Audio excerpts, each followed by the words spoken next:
Hello everyone, and welcome to this month's webinar entitled The Power of Positive Thinking and Optimism. This is Gary Sams, the Chief Wellness Officer for Ebix Benefits Administration and Wellness, and I'm happy to be with you this month to kick off another year of webinars. And I thought we'd start this year with a position of optimism and positive thinking. Looking forward to a very good year ahead for all of us. And we've all heard that expression before, seeing the glass half full, or sometimes, unfortunately, seeing the glass half empty. But what does that really mean? What is the power of positive thinking, and does optimism make a difference in our health and the life that we experience? That's what we're going to explore this month. So when I started doing research for this topic, one of the things that I came across, and I was familiar with it from many years ago, but an author, Norman Vincent Peale, some of you will have heard of him before. He's international bestseller and best-selling author, and he wrote hundreds of books, I believe, but his most famous one was this book called The Power of Positive Thinking. And he wrote this in 1952, and it was on the New York Times bestsellers list for 186 weeks, so that's a long time. And the book sold more than 5 million copies worldwide and was eventually translated into over 40 languages. And the theme of that book was, just as the title says, the power of thinking positively, the difference that that can make in your outcomes.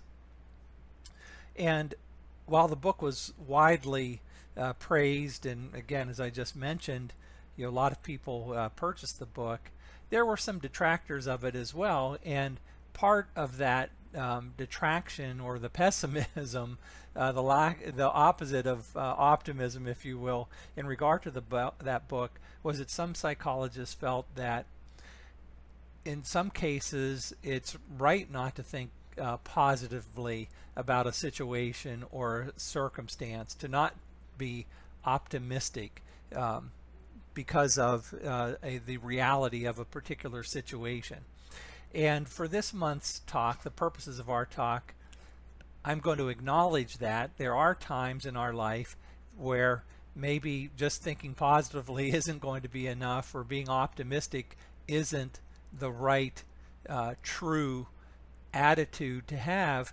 But I would say that in most circumstances and situations, that's not the case. We have a choice about how we think about things and how we react. We've spoken about that many times, that when it comes to stress management, for example, stress reduction and resiliency, so much is not about what happens to us, but how we interpret what happens to us and how we take that activity, the choice that we make to handle it.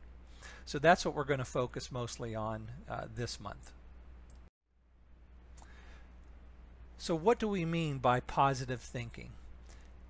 In general, when we talk about positive thinking, I'm talking about our view on life and our interaction with it, and primarily that's going to be based on the tone of our internal self-talk, and whether that self-talk is negative or positive. And by self-talk, I think we can all relate to that. We have this internal conversation or dialogue that goes on in our mind and in our head most of the time.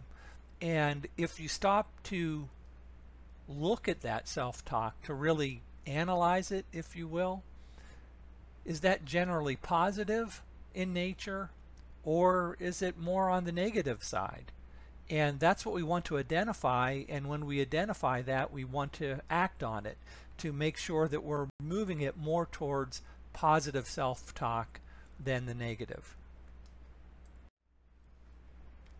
And if we do that, what can we expect from it? What are the benefits, if you will, of positive thinking?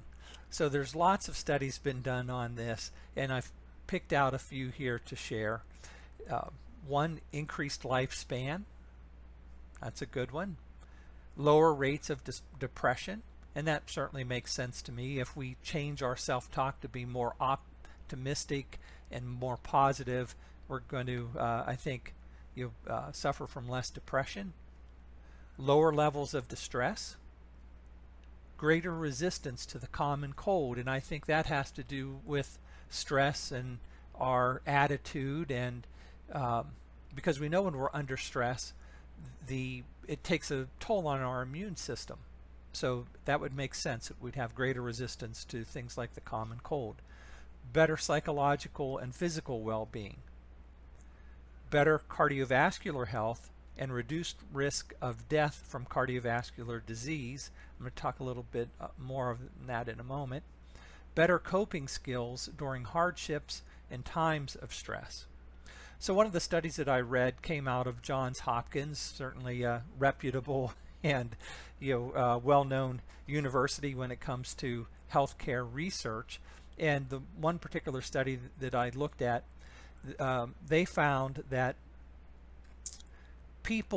even people that had a family history of heart disease, if they had a positive attitude and a positive outlook, they were much less likely to suffer from cardiac events than even those that didn't have a family history of heart disease.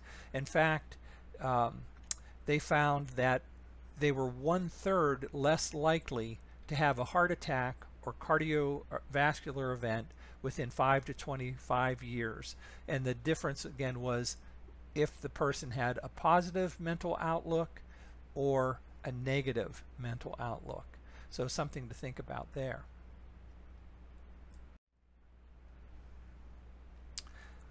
As I mentioned when we started the talk, that notion of, do we see the glass as half full or half empty?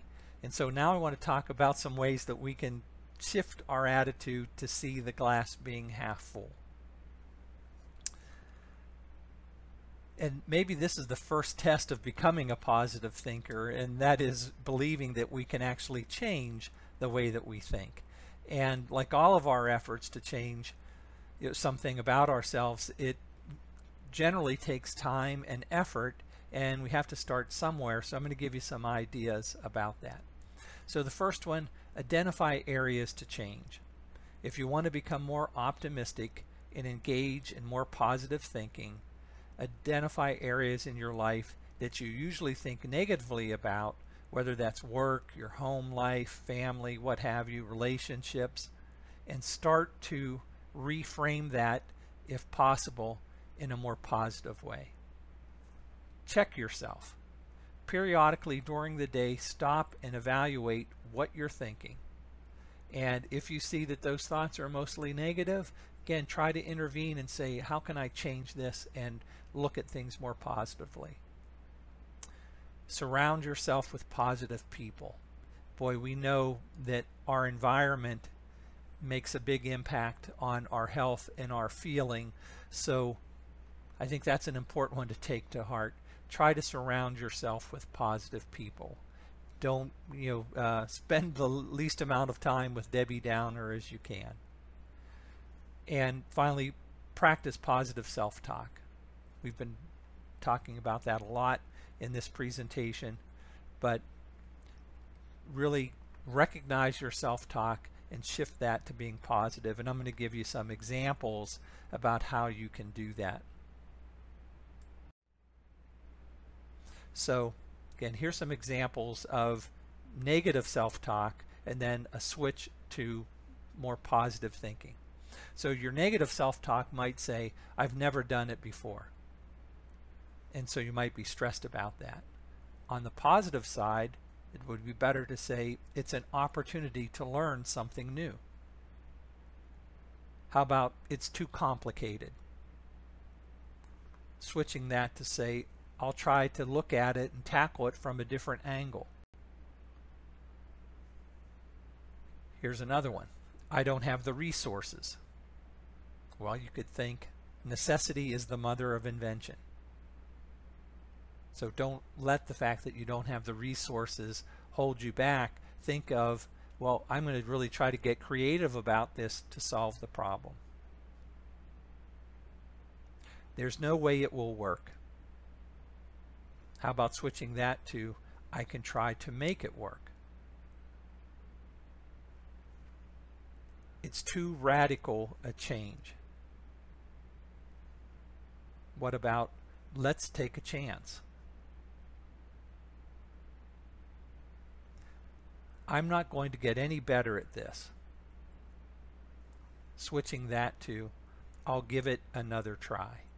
So, those are just simple ideas, but it's just the effort that we make in recognizing a negative talk, self-talk, or negative thoughts, and trying to think, can I reposition that and frame it in a more positive manner?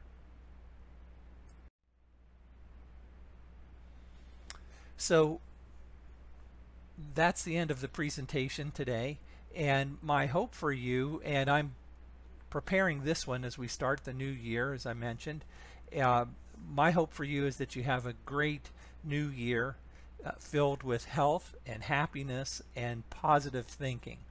It doesn't have to be too complicated. Just start with recognizing how you're thinking today, where those negative thoughts might be, and putting some effort into reframing those thoughts to be more positive. The research, in my experience, says that it will make a difference in not only how you feel, but just your general quality of life, your general attitude. And I think most of us want to have a more positive outlook these days. So thank you very much, and look forward to speaking with you next time.